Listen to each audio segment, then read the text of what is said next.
ছয় দফা দাবিতে দ্বিতীয় দিনের কর্মবিরতিতে ইন্টার্ন চিকিৎসকরা। সেবা ব্যাহত হয় বিপাকে রোগী ও স্বজন। পুশিন রুখতে কঠোর অবস্থানে বিজিবি। কুড়িগ্রাম সীমান্তে নতুন করে উত্তেজনা। মেঘনা থেকে পানি শোধন করে ঢাকায় সরবরাহ করবে সরকার। 1 বছরের মধ্যে 10,000 কোটি টাকার প্রকল্প চালুর আশা। মেঘনা থেকে পানি নিয়ে এসে পানিকে ট্রিটমেন্ট করে ঢাকা মহানগরীর নাগরিকদের পানি সরবরাহ করার ওয়াসা এই প্রজেক্ট গ্রহণ করেছে। দুপক্ষের সংঘর্ষে রণক্ষেত্র হবিগঞ্জ। ওসি সহ আহত অর্ধশতাধিক। পুলিশের সাউন্ড গ্রেনেড, টিয়ারশেল নিক্ষেপ।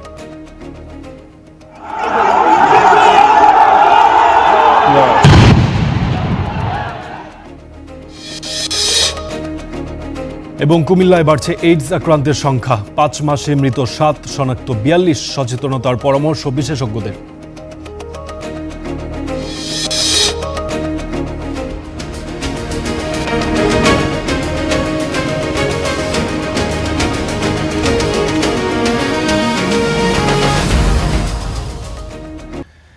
ভাতা বাড়ানো সহ 6 দফা দাবিতে দ্বিতীয় দিনের মতো কর্মবিরতিতে দেশের বিভিন্ন সরকারি মেডিকেল কলেজ হাসপাতালের ইন্টার্ন চিকিৎসকরা। দাবি আদায়ে সকাল থেকেই বিক্ষোভ, মানববন্ধন সহ নানা কর্মসূচি পালন করছেন আন্দোলনকারীরা। বন্ধ রেখেছেন চিকিৎসা সেবা। এতে বিপাকে পড়েছেন রোগী ও স্বজনরা। চিকিৎসা নিতে এসে রোগীদের ভোগান্তির শিকার হওয়া হাসপাতালের নিয়মিত চিত্র। এখন মরার উপর খাড়ার ঘা হয়ে যুক্ত হয়েছে ইন্টার্ন চিকিৎসকদের কর্মবিরতি। ভাতা বাড়ানো, এফসিপিএস প্রশিক্ষণ বিষয়ক সিদ্ধান্ত প্রত্যাহার সহ 6 দফা দাবি আদায়ে দ্বিতীয় দিনের মতো কর্মবিরতি পালন করছেন তারা। সিলেটে এমএজি ওসমানী মেডিকেল কলেজ হাসপাতালের সামনে প্রশাসনিক ভবনের পাশে অবস্থান নিয়ে এই কর্মসূচি পালন করছেন আন্দোলনকারীরা। দ্রুততম সময়ের মধ্যে দাবি না মানা হলে কঠোর আন্দোলনের হুঁশিয়ারি দেন তারা। আপনাকে যদি বলা হয় বিনা বেতনে আপনি গিয়ে আপনার স্কিল বাড়ায় একটা পর্যায়ে গিয়ে আপনি আপনি বেতন পাবেন, এই পাবেন, সেই পাবেন, এটা তো আসলে হইল না। ডিজি হেলথ এবং স্বাস্থ্য সচিবের সাথে আমাদের একটি মিটিং তারা কল করেছেন। তো সেই মিটিং উপরে অনেক কিছু নির্ভর করছে আমাদের পরবর্তী কর্মসূচি কি হবে। ট্রেনি চিকিৎসকদের ভাতা নবম গ্রেডের সাথে সামঞ্জস্য করে সমস্ত সুযোগ সুবিধা সহ বাড়ানো। আমাদের কর্মঘণ্টা নির্দিষ্ট না, আমাদের কাজের পরিসীমা নির্দিষ্ট না, কিন্তু বেতন খুবই স্বল্প। রাজশাহী মেডিকেলের প্রধান ফটকের সামনেও মানববন্ধন ও বিক্ষোভ মিছিল করে আন্দোলনকারীরা। তবে মিড লেভেলের ডক্টর দিয়ে সংকট মোকাবেলার কথা জানান হাসপাতালের মুখপাত্র। ঢাকা মেডিকেল সহ প্রত্যেকটা বিভাগীয় মেডিকেলের একজন করে ইন্টার্ন প্রতিনিধি ওখানে গেছেন। আর আমাদের যে 6 দফা দাবি ছিল, এই 6 দফা দাবি ওখানে আজকে উত্থাপন করা হবে, স্যারদের সাথে নেগোসিয়েশন করা হবে এবং আমরা সর্বোচ্চ আশাবাদী যে আজকের মাধ্যমে আমরা ভালো ফলাফল আশা করছি। আর আমাদের মিড লেভেল এবং সিনিয়র চিকিৎসকরা সর্বাত্মক সেবা কার্যক্রম স্বাভাবিকভাবে পরিচালনা করছে।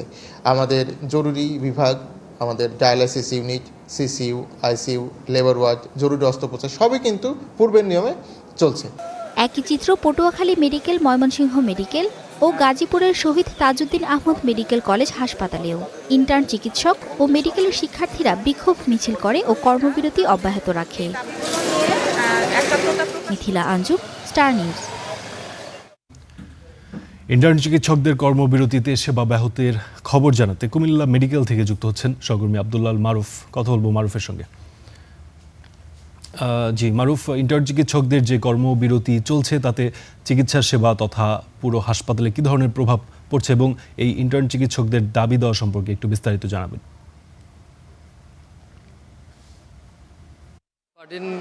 সারা দেশের মতো কুমিল্লা মেডিকেল কলেজের মতো গুরুত্বপূর্ণ এবং ব্যস্ততম মেডিকেল কলেজ হাসপাতালেও ইন্টার্ন চিকিৎসকরা কর্মবিরতি পালন করছেন এবং সেটি গত কয়েকদিন ধরে অনির্দিষ্টকালের জন্য যে ঘোষণা দেওয়া হয়েছিল সেটি আজ স্থগিত হওয়ার কথা ছিল, কিন্তু আজও ইন্টার্ন চিকিৎসকদের কুমিল্লা মেডিকেল কলেজ হাসপাতালে দেখা যায়নি। আমার পেছনে যে বসার জায়গাটি রয়েছে এটি মূলত ইন্টার্ন চিকিৎসকদেরই বসার জায়গা এবং এই জায়গাটিতেই ইন্টার্ন চিকিৎসকরা বসে যারা রোগীরা আছেন তাদের সেবা দিয়ে থাকেন। এবং যদি একটু জানিয়ে রাখি, এই যে সেবা দেওয়ার যে কার্যক্রম এটি গত কয়েকদিনের মতো আজও বন্ধ রয়েছে। তাদের যে ভাতা বাড়ানোর যে আন্দোলন চলছিল এবং বিসিএসে যে বিসিএসের যে সুবিধা দেওয়ার জন্য যে আন্দোলন চলছিল সেটি কিন্তু গত কয়েকদিন ধরে যেমন চলছিল আজও সেটি তেমন চলমান রয়েছে। এবং যদি একটু জানিয়ে রাখি, কুমিল্লা মেডিকেল কলেজ হাসপাতালের মতো এত গুরুত্বপূর্ণ এবং রোগীদের ভিড়ের যে জায়গাটি এটি আমরা দেখেছি কিছুক্ষণ আগেও রোগীদেরকে এনে শুইয়ে রাখা হয়েছে। এবং যদি একটু দেখাতে চাই পার্টিন ক্যামেরায়, এই যে রোগীরা বিভিন্ন জায়গায় রোগীরা শুয়ে আছেন, চিকিৎসক মাত্র 2 জন চিকিৎসক তাদের সেবা দিচ্ছেন, এবং যে কারণে পুরোপুরি বলা চলে যে কুমিল্লা মেডিকেল কলেজের মতো গুরুত্বপূর্ণ মেডিকেল কলেজের যে স্বাস্থ্যসেবা সেটি পুরোপুরি ভেঙে পড়েছে। এবং আমরা যদি একটু জানাতে চাই, রোগীদের সঙ্গে কিছুক্ষণ আগেও কথা হয়েছে, তারা বলছিলেন চিকিৎসা সেবার যে প্রত্যাশা নিয়ে তারা এসেছিলেন সেই প্রত্যাশা অনুযায়ী তারা সেবা পাচ্ছেন না। এবং দেখতেই পাচ্ছেন যে রোগীদের কি পরিমাণ ভিড় সেটি দেখা যায় ক্যামেরার স্ক্রিনে, যে ফ্লোরে রোগীদের রাখা হয়েছে, বারান্দা রাখা হয়েছে, তার সঙ্গে সিটের বাইরে জায়গাগুলিতে রোগীদের রাখা হয়েছে। এরপরও রোগীদের যে সেবা নিতে যে আগত রোগীদের আগমন সেটি কিন্তু কোনোভাবেই বন্ধ হচ্ছে না। এবং যদি একটু জানিয়ে রাখি পার্টিন, কুমিল্লা মেডিকেল কলেজের মতো 500 শয্যা বিশিষ্ট হাসপাতালের কয়েক হাজার রোগী প্রতিদিন ভর্তি থাকেন। তার সঙ্গে যদি একটু বলে রাখি যে কুমিল্লা মেডিকেলের মতো এই যে বড় জায়গাটি, এটিতে জেলার বাইরে থেকেও রোগীরা আসেন, এবং এমনকি পার্শ্ববর্তী দেশ ভারত থেকেও রোগীরা এই মেডিকেল কলেজ হাসপাতালে আসেন, যে কারণে এই হাসপাতালের ইন্টার্ন চিকিৎসকদের অনুপস্থিতিতে তাদের আন্দোলনে পুরোপুরি স্বাস্থ্যসেবা ভেঙে পড়েছে। পার্টিন, কুমিল্লা থেকে এই ছিল আমার কাছে সবশেষ। পার্টিন। জি, পরিষ্কার মারুফ, আপনাকে ধন্যবাদ। বিজিবির কড়া পাহারার পরও পুশিন চেষ্টা অব্যাহত রেখেছে ভারতীয় সীমান্তরক্ষী বাহিনী বিএসএফ। বিভিন্ন সীমান্তে জড়ো করছে নারী, পুরুষ, শিশুদেরকে।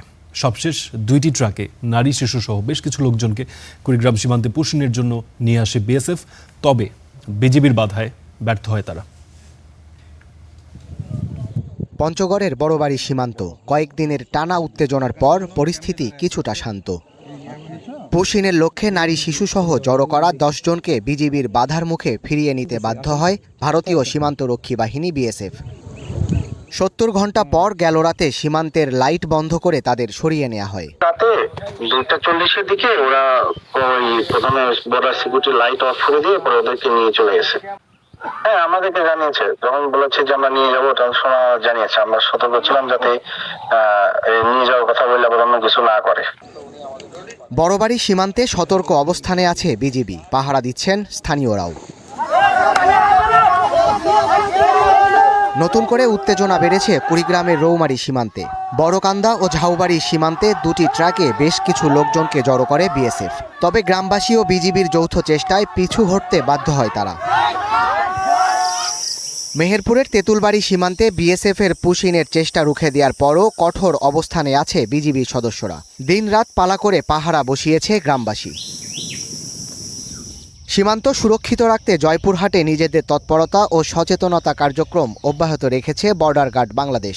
বিজিবির সঙ্গে সীমান্তে ঘোরাফেরা করতেছি যাতে তারা প্রবেশ করতে না পারে। জানতে পারলাম যে ওই পার কিছু লোক জমা হয়ে আছে, এই জন্য আমরা আমাদের উপজেলা অফিসারের নির্দেশে আমরা এখানে ডিউটি আসি।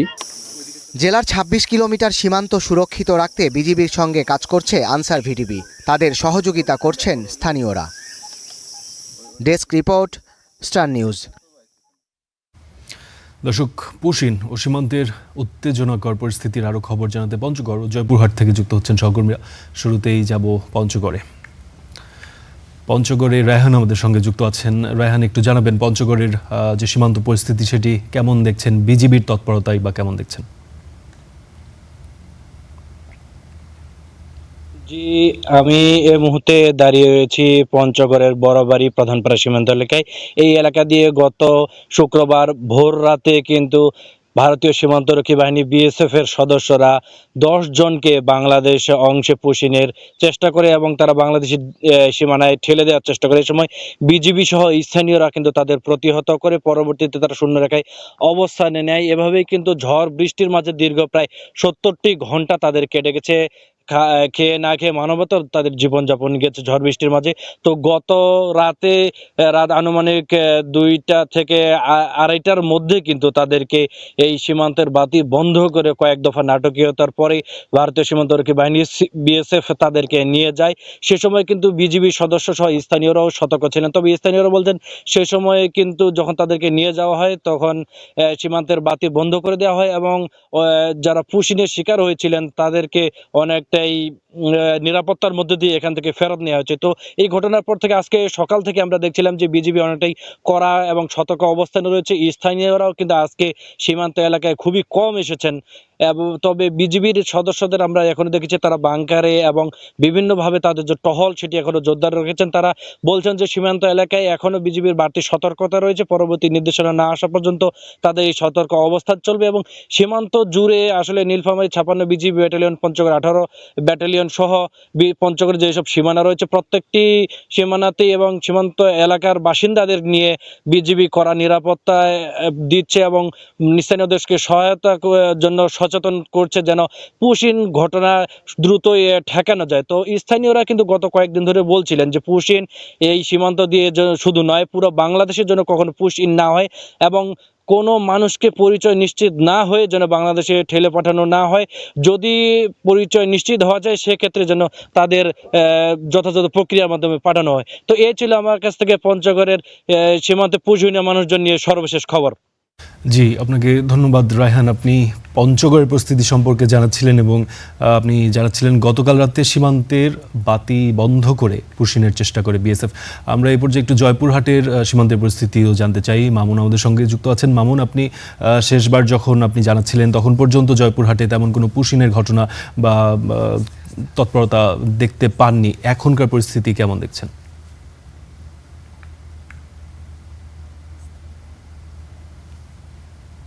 ধন্যবাদ আপনাকে। আমরা শুনছিলাম পঞ্চগড়ের কথা এবং সেই সাথে বাংলাদেশের অন্যান্য জেলায় যেরকম পুশিনের ঘটনা ঘটছে সেটি কিন্তু জয়পুরহাটে এখন পর্যন্ত কোনো পুশিনের খবর আমরা জয়পুরহাটে পাইনি। তবে এই যে বিজিবির সদস্যরা এখনো কিন্তু তারা সতর্ক অবস্থানে রয়েছেন এবং তারা টহল অব্যাহত রেখেছেন। আমি সকাল থেকেই সীমান্তে রয়েছি এবং সীমান্তের যে জায়গাগুলো রয়েছে সেই জায়গাগুলোর মানুষের সাথে আমি কথা বলেছি এবং মানুষরা যেটি বলছেন এখানকার, তারাও কিন্তু সব সময় সতর্ক রয়েছেন। বিজিবি ডাকা মাত্রই তারা কিন্তু বিজিবির সাথে যাবেন এবং সব সময় তারাও সীমানার যেই জায়গাগুলো সেই জায়গাগুলো দেখভাল করছেন যাতে করে কোনোভাবেই যেন ওপার থেকে এ পাশে কোনো লোকজন না আসে এবং পুশিনের মতো কোনো ঘটনা যেন না ঘটে, সেই বিষয়গুলো নিয়ে কিন্তু স্থানীয়রা খুবই সতর্ক অবস্থানে রয়েছেন। আমি কথা বলেছি বিজিবি সদস্যদের সাথে, বিজিবি সদস্যরা কিন্তু প্রচারণা অব্যাহত রেখেছেন, মাইকিং করছেন এবং সেই সাথে আমরা দেখছি যেখানেই জনসমাগম ঘটছে সেখানেই কিন্তু সতর্ক করে দিচ্ছেন যাতে করে শূন্য রেখার কাছাকাছি কেউ যেন বাংলাদেশের মানুষজন না যায়, সেই সাথে অপরিচিত কোনো মানুষজনকে দেখলেই যেন বিজিবিকে সংবাদ দেয়। এই ধরনের প্রচারণা কিন্তু তারা অব্যাহত রেখেছেন। সবশেষে যদি বলা যায় জয়পুরহাটের পরিস্থিতি এখনো স্বাভাবিক রয়েছে, পরিস্থিতি ভালো রয়েছে। বিজিবি এবং স্থানীয়রা সতর্ক অবস্থানে রয়েছে এই সীমান্ত এলাকাগুলোতে। ফারদিন, এই ছিল জয়পুরহাটের সীমান্তের সর্বশেষ খবরাখবর। মামুন, ধন্যবাদ আপনাকে। ভারতের দিল্লিতে শুরু হয়েছে বিজিবি ও বিএসএফ এর মহাপরিচালক পর্যায়ের 4 দিনের সীমান্ত সম্মেলন। এতে পুশিন ইস্যুতে কঠোর বার্তা দেবে ঢাকা। বিএনপি সরকারের আমলে এটি প্রথম সীমান্ত সম্মেলন। এবার বিজিবির মূল এজেন্ডায় থাকছে সীমান্ত হত্যা বন্ধ ও বিএসএফ এর পুশিন চেষ্টার প্রসঙ্গ। এই ব্যাপারে সুনির্দিষ্ট ও সুস্পষ্ট তথ্য তুলে ধরে কড়া বার্তা দেয়া হবে বলেও জানা গেছে। পাশাপাশি বিএসএফ এর আন্তর্জাতিক সীমান্ত আইন ও মানবাধিকার লঙ্ঘন বিষয় তোলা হবে আলোচনায়। সম্প্রতি বাংলাদেশ ভারতের সীমান্তে নতুন করে উত্তেজনা তৈরি হয়েছে পুশিন ইস্যুতে। কয়েক সপ্তাহ ধরে দেশের উত্তর, উত্তর পশ্চিম ও দক্ষিণ পশ্চিমাঞ্চলের নানা সীমান্ত দিয়ে নারী, শিশু সহ বহু মানুষকে বাংলাদেশে ঠেলে দেওয়ার চেষ্টা চলছে।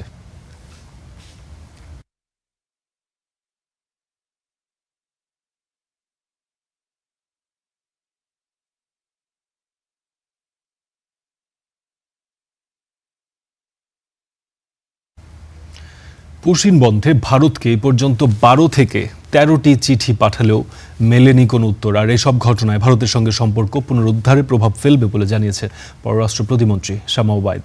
তিনি আরও জানিয়েছেন পুশিনের চেষ্টা শক্তভাবে প্রতিহত করবে বিজিবি। ভারত থেকে চলছে পুশিনের চেষ্টা, আর সেই চেষ্টার বিরুদ্ধে সীমান্তে কঠোর অবস্থানে বিজিবি। সীমান্ত জুড়ে বাড়ানো হয়েছে টহল ও গোয়েন্দা নজরদারি। এতে ঠেলে পাঠানোর চেষ্টায় এখনও সফল হয়নি ভারতীয় সীমান্তরক্ষী বাহিনী।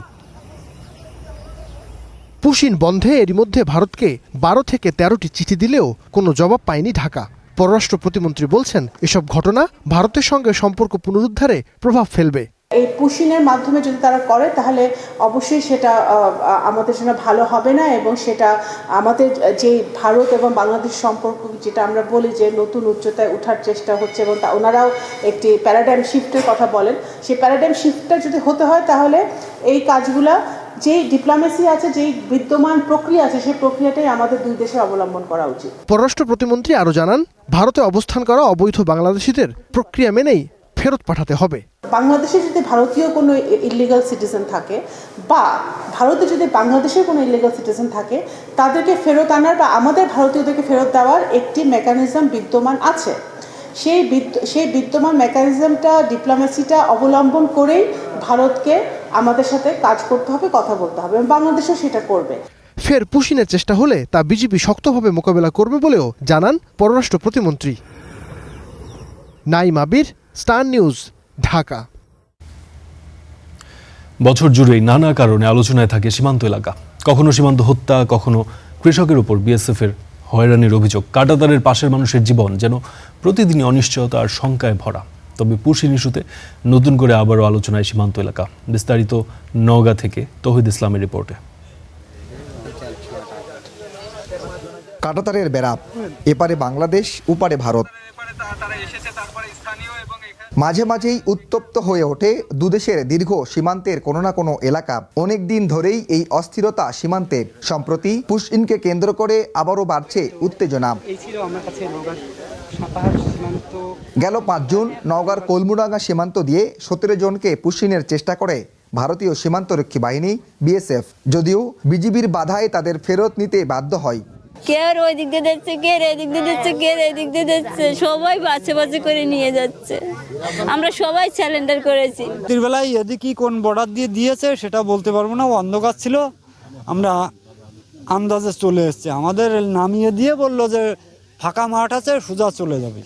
এ নিয়ে দুশ্চিন্তা বাড়ছে সীমান্ত এলাকার মানুষের মাঝে। তারা বলছেন, কৃষিকাজ আর পশুপালন করতে গিয়ে সবসময় বিএসএফ এর হয়রানির শিকার হন তারা। 37 নম্বর পিলারের গোড়া থেকে আপনার জমি আমাদের, তো এই যখন চাষ করি তখন ওই বিএসএফেরা আমাকে ধাওয়া দেয়। আমাদের এলাকার যখন এই যে লোকজন ওদিকে যায়, তখন ওরা মনে করেন দাবি করে, মারধর করে। 98 কিংবা 2000 হবে এরকম সালের দিকে আমার চাচা সহ 3 জন ইন্ডিয়ার ধারে বাংলাদেশের জমিতে গম কাটতেছিল। সে সময় ইন্ডিয়ার বিএসএফ এসে আমার চাচাকে 3টা বাড়ি ধাওয়া করে ধরে নিয়ে যেয়ে তারপর গুলি করে মেরে ফেলে। আন্তর্জাতিক আইন না মেনে পুশইনের মতো ঘটনা অপরাধ বলছেন আইনজীবীরা। আন্তর্জাতিক আইন লঙ্ঘন করে, মানবতা লঙ্ঘন করে এভাবে বিভিন্ন বয়সী মানুষকে জোর করে বাংলাদেশে পাঠানো, এটা কোনোভাবেই আইনসঙ্গত নয়। জনবল বৃদ্ধি করা হয়েছে এবং টহলও বৃদ্ধি করা হয়েছে এবং টহল যোদ্ধার এবং যাতে কোনো অনুপ্রবেশ না হয় সে ঠেকানোর জন্য আমরা সর্বাধিক প্রচেষ্টায় আছি। পুশইন ঠেকাতে বিজিবিকে সহযোগিতা করছে সীমান্ত এলাকার বাসিন্দারা, আর সচেতনতা বাড়াতে প্রচারণা চালাচ্ছে বিজিবি। তৌহিদ ইসলাম, স্টার নিউজ, নওগাঁ। ব্রাহ্মণবাড়িয়ায় যাত্রীবাহী বাস খাদে পড়ে প্রাণ গেছে 4 জনের। এই ঘটনায় আহত হয়েছেন আরও 10 জন। দুপুরে সরাইলের বাইশামোড়া এলাকায় ঢাকা সিলেট মহাসড়কে এই ঘটনা ঘটে। পুলিশ জানায়, লোকাল যাত্রীবাহী বাসটি দ্রুত গতিতে মহাসড়ক দিয়ে যাওয়ার সময় চালক হঠাৎ নিয়ন্ত্রণ হারান। মুহূর্তেই বাসটি সড়ক থেকে ছিটকে পাশের গভীর খাদে উল্টে পড়ে। এতে ঘটনাস্থলেই 4 যাত্রী প্রাণ হারান, আহত হন আরও বেশ কয়েকজন। পুলিশ ও ফায়ার সার্ভিসের কর্মীরা গিয়ে আহতদের উদ্ধার করেন, হাসপাতালে পাঠান। নিহতদের পরিচয় শনাক্তে কাজ চলছে বলে জানিয়েছে পুলিশ।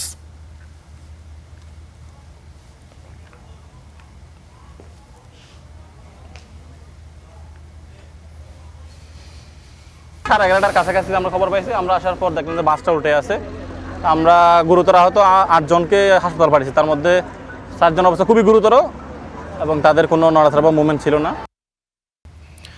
পদ্মা নদীতে ব্যারেজ নির্মাণের উদ্যোগে আশার আলো দেখছেন রাজবাড়ী সহ নদী পাড়ের মানুষ। ব্যারেজ নির্মাণ হলে পানি নিয়ন্ত্রিত প্রবাহে কমে আসবে নদী ভাঙন, পানি সংকট দূর হয়ে উন্নত হবে সেচ ব্যবস্থাও, অর্থনীতিতেও গতি সঞ্চারের আশা তাদের।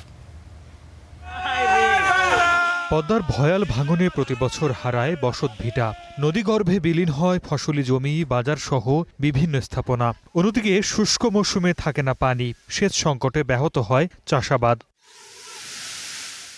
জীবনের এই চরম অনিশ্চয়তা থেকে এবার মুক্তির আশা দেখছেন পদ্মাপাড়ের মানুষ। ব্যারেজ নির্মাণ হলে পানির নিয়ন্ত্রিত প্রবাহে কমে আসবে নদী ভাঙন, পানি সংকট দূর হয়ে উন্নত হবে সেচ ব্যবস্থা, অর্থনীতিতেও গতির সঞ্চারের আশা তাদের। পদ্মা ব্যারেজ হবে, এরা এলাকাবাসীর গর্ব, এলাকাবাসীর মানে এটা আনন্দের ব্যাপার। অনেক সাইডে দেখা যায় যে পানিতে তলিয়ে যায়, দেখা গেলো পদ্মা ব্যারেজটা থাকলে পরে এক পাশ ক্ষতি হলেও আর এক পাশটা ভালো থাকে। এই দিকতে সব দিক থেকে সুবিধে। আমাদের নদীতে পানি থাকবে, আবার আমরা জমি চাষ করতে পারবো, প্রচুর পরিমাণ পানি থাকবে বা আপনার মাছ ধরে আমরা বিক্রি করতে পারবো। পদ্মা ব্যারেজ প্রকল্প চালু হলে এখানে বিনোদন কেন্দ্র গড়ে উঠবে এবং হাজার হাজার মানুষ এখানে দেখতে আসবে এবং হাবাসপুরের মান উন্নয়ন হবে। প্রায় ৩৫,০০০ কোটি টাকার এই ব্যারেজ হবে রাজবাড়ীর পাংশা উপজেলার হাবাসপুরে। নকশা প্রণয়ন আর ভূমি অধিগ্রহণ শেষে মূল কাজ শুরু হতে কিছুটা সময় লাগবে জানালেন এই কর্মকর্তা। আনুষঙ্গিক যে কাজগুলো শুরু করার আগে ইনিশিয়াল যে কাজগুলো আছে, সাইট সিলেকশন, সেই কাজগুলো এখন আপাতত হবে। আর এগুলো করতেও তো সময় লাগবে, ইন্টারন্যাশনাল টেন্ডার করতে হবে, এরপরে প্রকল্পের মূল কাজ শুরু হতে হতে অনেকটা সময় চলে যাবে। প্রকল্প বাস্তবায়ন হলে বদলে যেতে পারে দক্ষিণ পশ্চিমাঞ্চলের জীবনযাত্রা এবং অর্থনীতির চিত্র। তাই দ্রুত কাজ শুরুর আশা সংশ্লিষ্টদের। Desk report, star news. মেঘনা নদীর পানি শোধন করে ঢাকায় সরবরাহের উদ্যোগ নিয়েছে সরকার। সকালে নারায়ণগঞ্জে ওয়াসার পানি শোধনাগার প্রকল্প পরিদর্শনকালে এ তথ্য জানিয়েছেন স্থানীয় সরকার মন্ত্রী মির্জা ফখরুল ইসলাম আলমগীর। তিনি বলেছেন, এতে ভূগর্ভস্থ পানির ওপর চাপ কমবে। এ সময় তিনি দেশের অন্যতম বৃহৎ পানির সরবরাহ প্রকল্পটি ঘুরে দেখেন। প্রকল্পের আওতায় নির্মিত হয়েছে নদীতে পানি গ্রহণ কেন্দ্র, কাঁচা পানি পরিবহন লাইন, ৫০ কোটি লিটার দৈনিক সক্ষমতার পানি শোধনাগার এবং শোধিত পানি সরবরাহের ট্রান্সমিশন নেটওয়ার্ক। প্রকল্পের ব্যয় ধরা হয়েছে ১০,০০০ কোটি টাকা।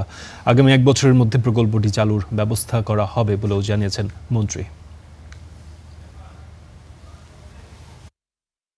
গ্রাউন্ড ওয়াটার থেকে যেটা আমরা পানি ঢাকা শহরের জন্য নিতাম, এটাতে গ্রাউন্ড লেয়ারটা বহু নিচে নেমে যাচ্ছিল, প্রায় ১,০০০ মিটার নেমে যাচ্ছিল।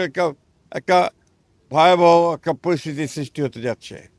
সেটাকে মোকাবেলা করার জন্য মেঘনা থেকে পানি নিয়ে এসে পানিকে ট্রিটমেন্ট করে ঢাকা মহানগরীর নাগরিকদের পানি সরবরাহ করার ওয়াসা এই প্রজেক্ট গ্রহণ করেছে এবং এই প্রজেক্টের আপনার প্রায় ৫০ কোটি লিটার ডেইলি পানি সরবরাহ করা হবে ঢাকা মহানগরে।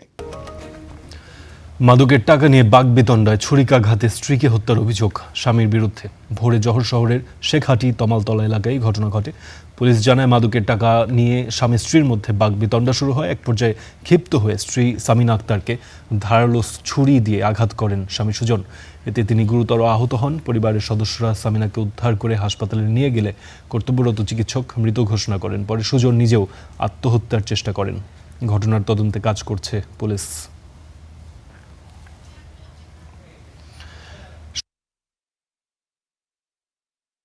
রাতে অনেকটা ঝুঁকি নিয়েই চলাচল করছেন নাগরিকরা। অন্যদিকে দিন দুপুরে ঘটছে চুরি ছিনতাইয়ের মতো ঘটনা।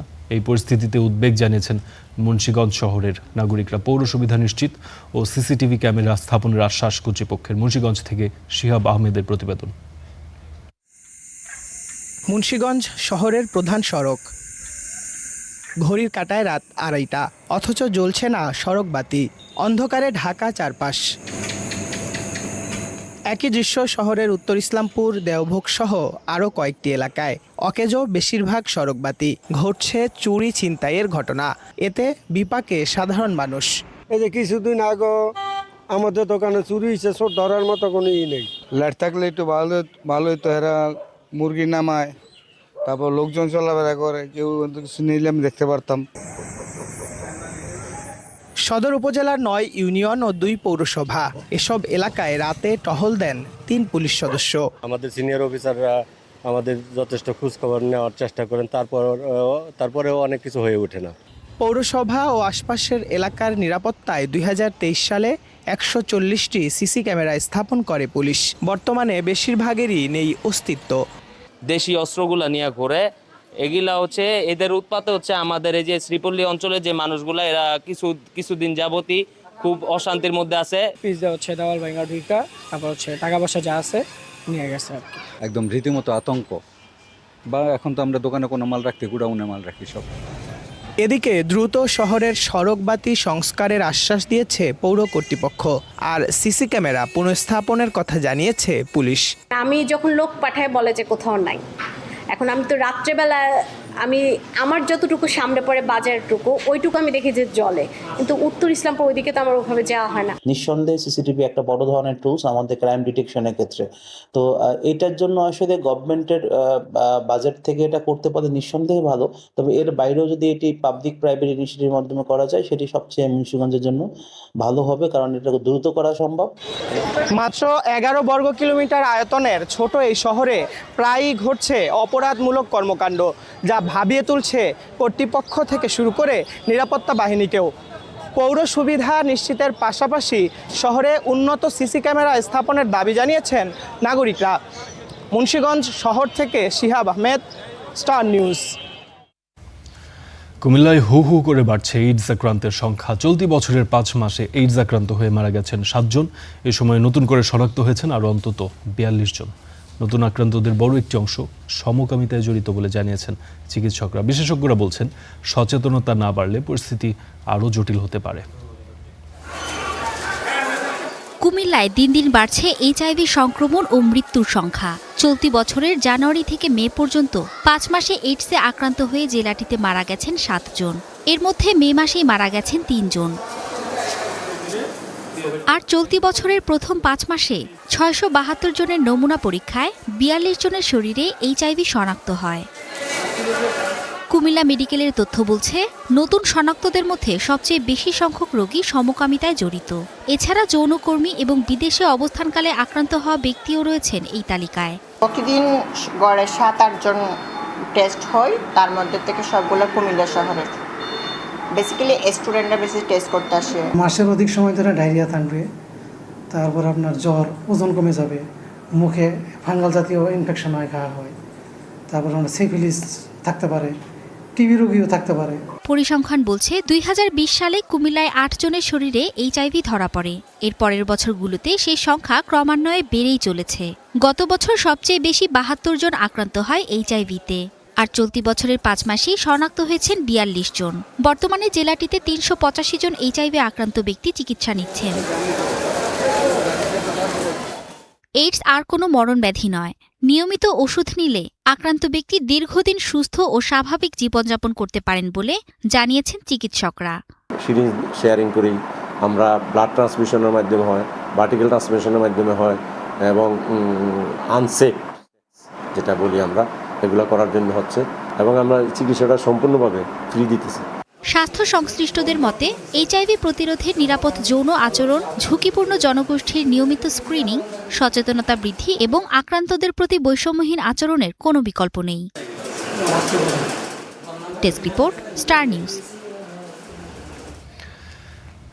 দর্শক, আমাদের স্টার বাংলায় আজকের মতো এতটুকুই ছিল। এবার আমরা চলে যাব স্টার চট্টগ্রামে, যেখানে আপনারা চট্টগ্রাম বিষয়ক সমস্ত ধরনের খবরাখবর পাবেন। সেখানে আমাদের সহকর্মী মিথিলা আঞ্জুম আছেন, চলে যাচ্ছি তার কাছে। ধন্যবাদ ফারদিন। আমন্ত্রণ স্টার চট্টগ্রামে। শুরুতেই শুনে নিব শিরোনামগুলো।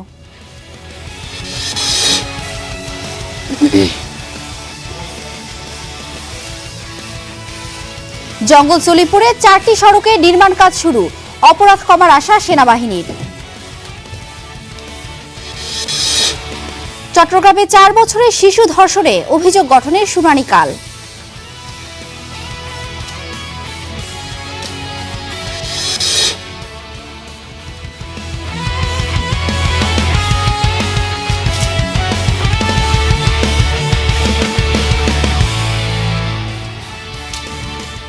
শুনছিলেন শিরোনাম, এবারে বিস্তারিত।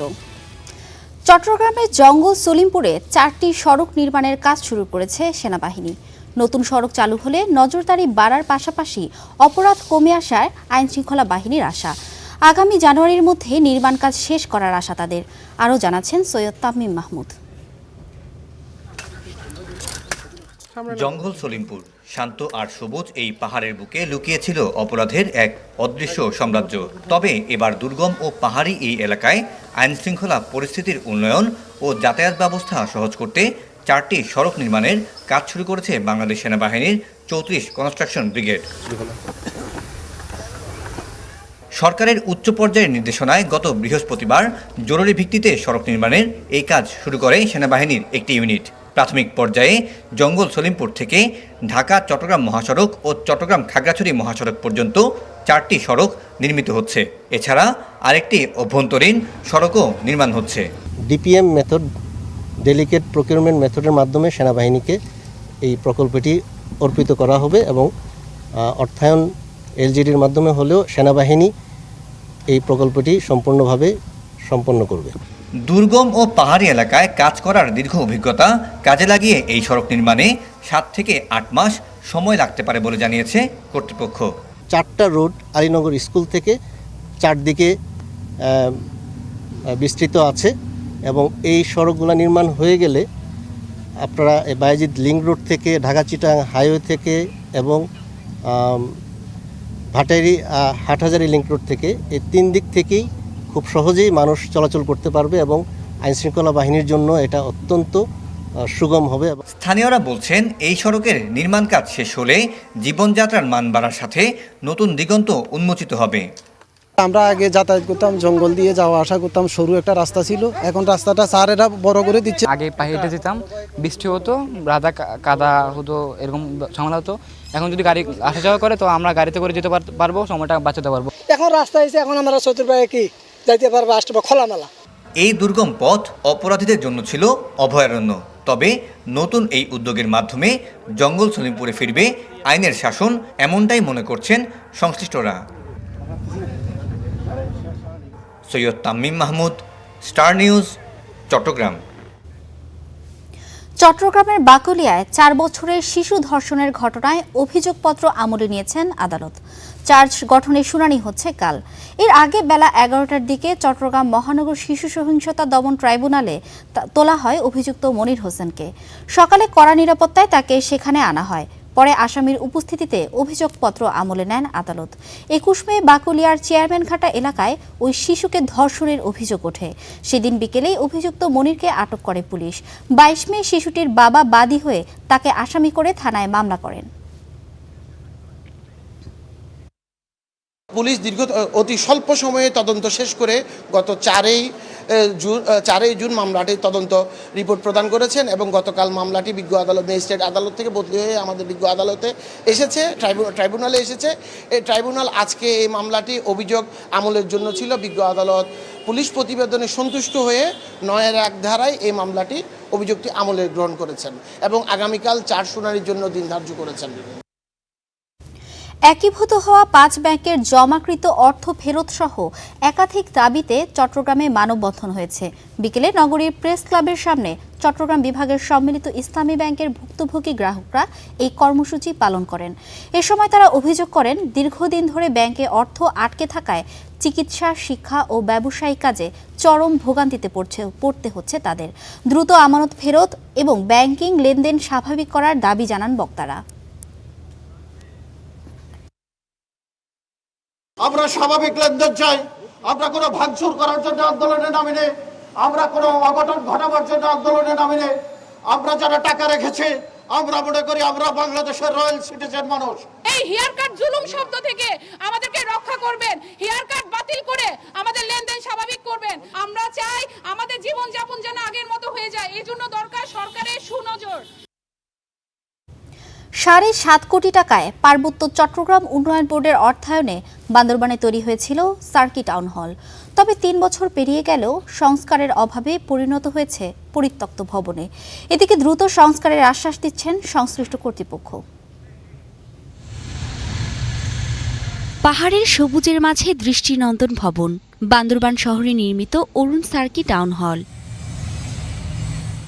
তবে বাইরে থেকে দেখে বোঝার উপায় নেই ভেতরে অবহেলার রাজত্ব। একসময় সাংস্কৃতিক ও সামাজিক কর্মকাণ্ডে মুখর ভবন এখন প্রায় পরিত্যক্ত।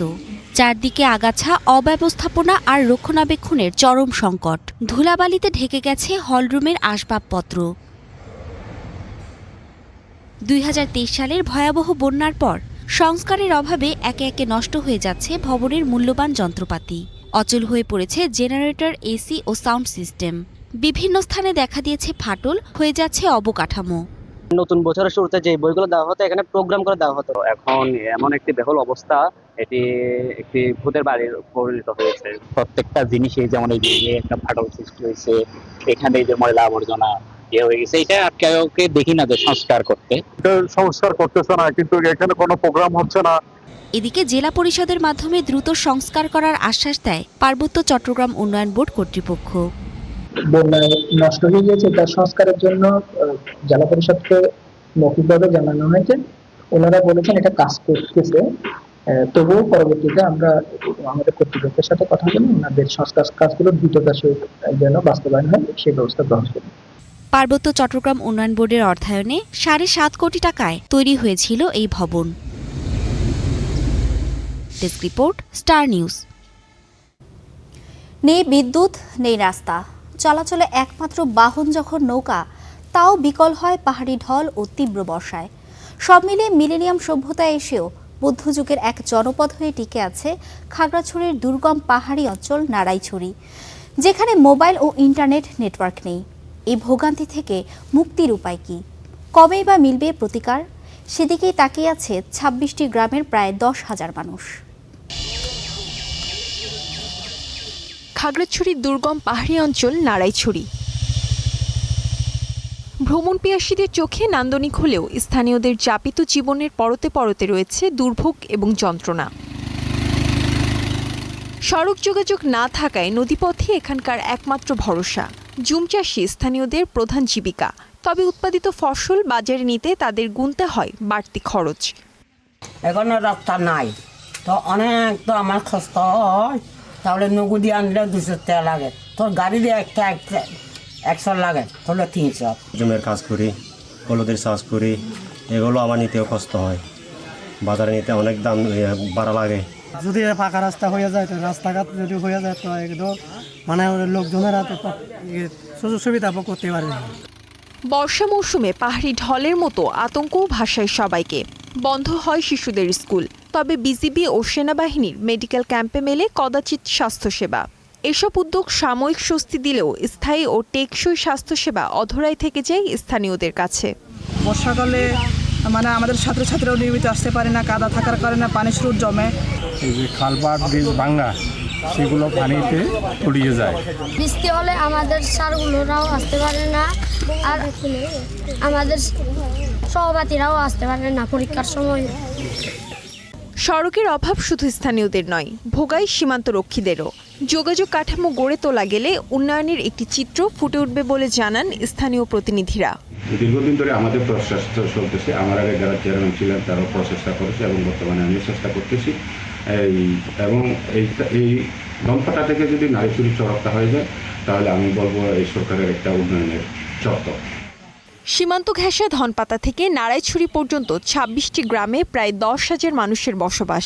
উপজেলার সদর থেকে জারুলছড়ি হয়ে ধনপাতা ছড়া পর্যন্ত পিচঢালা পাকা সড়ক থাকলেও বাকি প্রায় 16 কিলোমিটার পথ নদীপথেই চলাচল করতে হয়।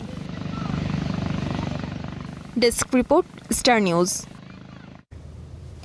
দীপেন দেওয়ানকে ষড়যন্ত্রের মাধ্যমে পদত্যাগে বাধ্য করানো হয়েছে, এই দাবি করছেন রাঙামাটি পার্বত্য জেলার নাগরিক সমাজ।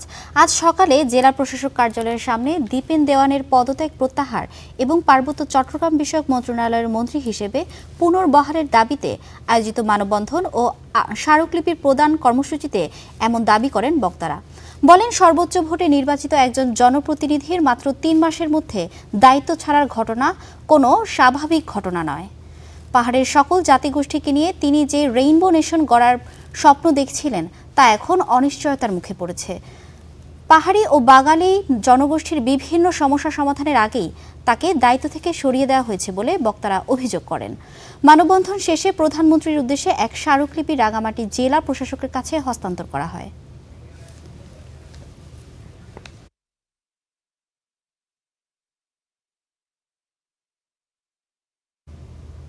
এই ছিল স্টার চট্টগ্রামে। এতক্ষণ সঙ্গে থাকার জন্য ধন্যবাদ।